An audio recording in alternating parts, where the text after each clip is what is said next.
मैं डॉक्टर अलका वर्मा, सहायक प्राध्यापक, शासकीय दूधाधारी बजरंग महिला महाविद्यालय। मैं बीएससी फर्स्ट ईयर के 3rd यूनिट संज्ञानात्मक विकास कॉग्निटिव डेवलपमेंट के बारे में आपको बताना चाहूँगी कि संज्ञानात्मक विकास क्या है। फिर हम दूसरे पॉइंट पे आएंगे कि संज्ञानात्मक विकास के सिद्धांत जो जीन पियाजे के द्वारा बताया गया है उनके बारे में चर्चा करूँगी। फिर संज्ञानात्मक विकास की अवस्थाएँ क्या हैं, संज्ञानात्मक विकास की विशेषताएँ क्या हैं और संज्ञानात्मक विकास की योग्यताएं जो कि बाल्यावस्था में बच्चों में होनी चाहिए। इसके बाद हम देखते हैं संज्ञानात्मक विकास को प्रभावित करने वाले कारक। तो मैं इन पॉइंट्स पर आपको बताऊंगी। तो सबसे पहले हम इसमें देखते हैं कि संज्ञान अंग्रेजी शब्द कॉग्निशन से बना है, जिसका अर्थ होता है ज्ञान। शिशुओं में संज्ञानात्मक विकास का अंकुरण उसके जन्म के 2 सप्ताह बाद शुरू हो जाते हैं, परंतु वातावरण के विभिन्न उद्दीपकों में और वह पहचानने की योग्यता 3 महीने के बाद ही विकसित होने लगती है।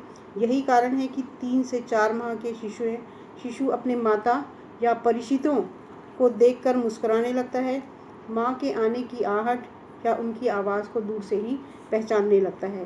5-6 माह के शिशु परिचित और अपरिचित में भेद भी करने लगते हैं। यदि कोई परिचित उनके सामने आ जाता है तो वो अपनी प्रतिक्रिया संवेगों के द्वारा व्यक्त करता है। 7-8 माह का शिशु है, वह खिलौनों को पकड़ना, हाथ पैर हिलाना, ये क्रियाएं शुरू कर देता है। ये संज्ञानात्मक विकास के कारण ही संभव हो पाता है।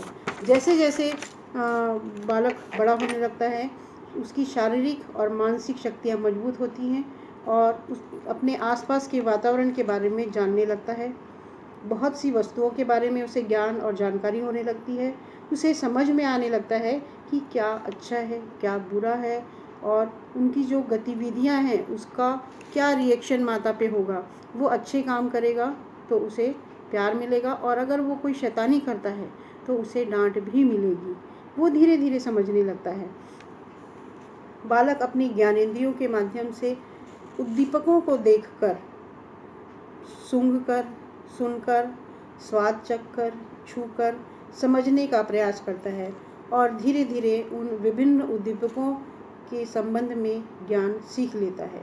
ज्ञान बढ़ने से उसकी रुचि वातावरण को जानने और समझने में बढ़ती है, क्योंकि अब वातावरण उसके लिए अर्थपूर्ण होता है। संज्ञानात्मक विकास की क्रियाओं जिसमें चिंतन, ध्यान, प्रत्यक्षीकरण, स्मरण, संकेतीकरण, नियोजन, अमूर्तकरण, तर्क, समस्या समाधान, सृजन, विभेदीकरण शामिल होते हैं। संज्ञानात्मक विकास आंतरिक क्रिया है जिसका सीधा संबंध मस्तिष्क एवं नाड़ी संस्थान से है। इनके विकास से ही बालकों के संज्ञान में विकास होता है। इसलिए संज्ञानात्मक विकास मानसिक क्रियाएं हैं जो मस्तिष्क में स्वतः ही चलती रहती है और यह वातावरण के उद्दीपकों तथा उसकी प्रतिक्रियाओं या व्यक्त व्यवहार के बीच एक कड़ी का कार्य करता है।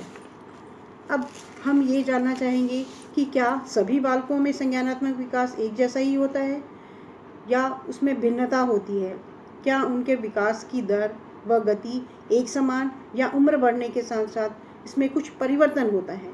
तो हम देखते हैं कि जब सभी बालकों में के वृद्धि में वंशानुक्रम, परिपक्वता, उनकी शारीरिक विकास, मानसिक विकास, बौद्धिक योग्यता में अंतर है तो निश्चित तौर पर संज्ञानात्मक विकास में भी अंतर होगा और साथ ही संज्ञानात्मक विकास की दर एवं गति भी एक समान नहीं होगी। उम्र बढ़ने के साथ साथ इसमें अंतर आता जाता है। इसके बाद हम देखेंगे जीन पियाजे का संज्ञानात्मक विकास का सिद्धांत, cognitive development theory of Jean पियाजे। जीन पियाजे ने अपने पूरे जीवन काल 1816 से 1980 तक में लगभग 50 वर्षों तक संज्ञानात्मक विकास का अध्ययन किया और इससे संबंधित 32 बुक्स लिखी। पियाजे का मानना है कि बालक को जन्म से ही संज्ञान के संबंध में कोई ज्ञान नहीं होता, पर जैसे जैसे वो वातावरण के संपर्क में आता है, विभिन्न चीज़ों के बारे में प्रत्यक्षीकरण करता है, वैसे भी बालकों की जिज्ञासा प्रवृत्ति के कारण उनकी रुचि वातावरण को जानने में समझने में अधिक होती है। बालक स्वयं खोजी प्रवृत्ति का होता है और वह अपने अनुभव एवं प्रयास से विभिन्न चीज़ों की जानकारी प्राप्त कर लेता है। मानव विकास की 3 प्रमुख पहलू हैं, जो पहला है जैविक परिपक्वता या बायोलॉजिकल मैच्योरेशन। उसके बाद हम देखते हैं भौतिक वातावरण के साथ अनुभव। तीसरा हम देखते हैं सामाजिक वातावरण के साथ अनुभव।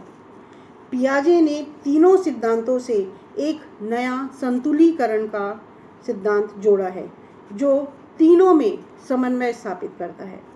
संज्ञानात्मक परिवर्तन के संबंध में पियाजे के विचार जो कि संतुलीकरण को स्पष्ट करते हैं। तो इसमें इन्होंने जो 7 प्रत्यय बताए हैं, उसमें से पहला है युक्ति, तरकीब, या हम इसको स्कीम कहते हैं। सेकेंड पॉइंट आता है इसमें मानसिक प्रकाशन या मेंटल रिप्रेजेंटेशन। थर्ड आता है अनुकूलन, या हम इसे कहते हैं एडॉप्टेशन। उसके बाद फोर्थ आता है आत्मसातीकरण, एसिमिलेशन। फिफ्थ आता है व्यवस्थापन, एकोमोडेशन। 6 में आता है समतोलन, इक्विलिब्रेशन। और 7th आता है संगठन या ऑर्गेनाइजेशन। ये इन्होंने 7 पॉइंट बताए हैं, इनको हम आगे देखते जाएंगे। तो सबसे पहला पॉइंट आता है इसमें युक्ति, तरकीब या स्कीम। इन्होंने सबसे पहला स्कीम को बताया है, जिसे हम एक सिस्टम या कुछ करने की योजना, अर्थव्यवस्था, उपाय, प्रयोग आदि से भी इसका अर्थ जुड़ता है। बालकों में सबसे पहले सेंसरी मोटर एक्शन पैटर्न होता है, इसे हम कहते हैं संवेदी दैहिक क्रियाएं प्रतिमान। स्कीम के व्यवहार प्रतिमान है, जिसे बालक और प्रौढ़ बाह्य वस्तुओं के साथ अपने कार्यों को संपन्न करने में करते हैं। ये व्यवहार प्रतिमान सरल या कठिन भी हो सकते हैं। व्यावहारिक एवं ज्ञानात्मक दोनों ही रूपों में हो सकते हैं। जैसे ट्राइसिकल चलाना, वस्तुओं को पकड़ना, फेंकना, छोड़ना, डांस करना, ये सभी व्यवहारिक प्रतिमान के अंतर्गत आते हैं। और वहीं गणित के कठिन समस्याओं का समाधान करना, कविताएं याद करना, सुनाना, पजल सॉल्व करना, तर्क करना, ये सब ज्ञानात्मक प्रतिमान है। सेकंड आता है मानसिक प्रकाशन, या इसे हम कहते हैं मेंटल रिप्रेजेंटेशन। छोटे बच्चे या टोडलर एज जिसे हम कहते हैं, किसी भी कार्य को करने से पहले मन ही मन कुछ सोचते हैं।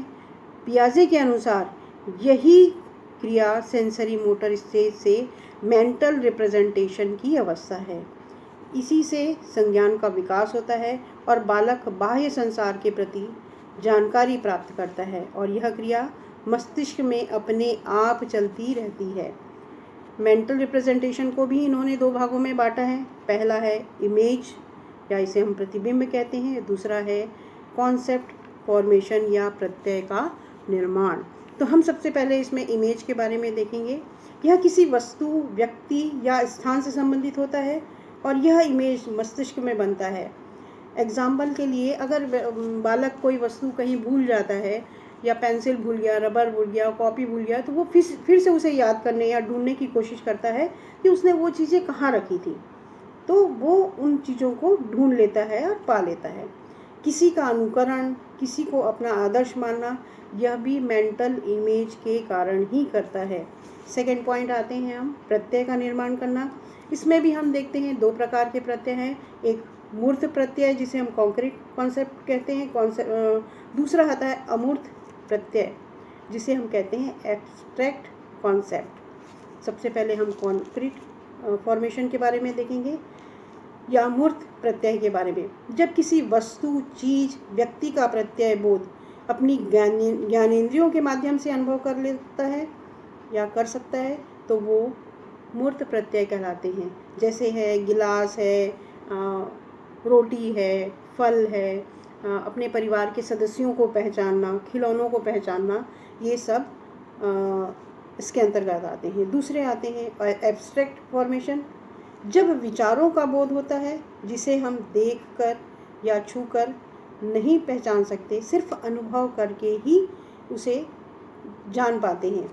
जैसे अच्छा क्या है, बुरा क्या है, गंदा क्या है, साफ क्या है, ईमानदारी क्या है, बेईमानी क्या है, खुशी क्या है, गम क्या है, ये इनके एब्स्ट्रैक्ट फॉर्मेशन के अंतर्गत आता है। मेंटल रिप्रेजेंटेशन का थर्ड पॉइंट अनुकूलन एडॉप्टेशन, ये मैंने नेक्स्ट वीडियो में आपको समझाऊंगी।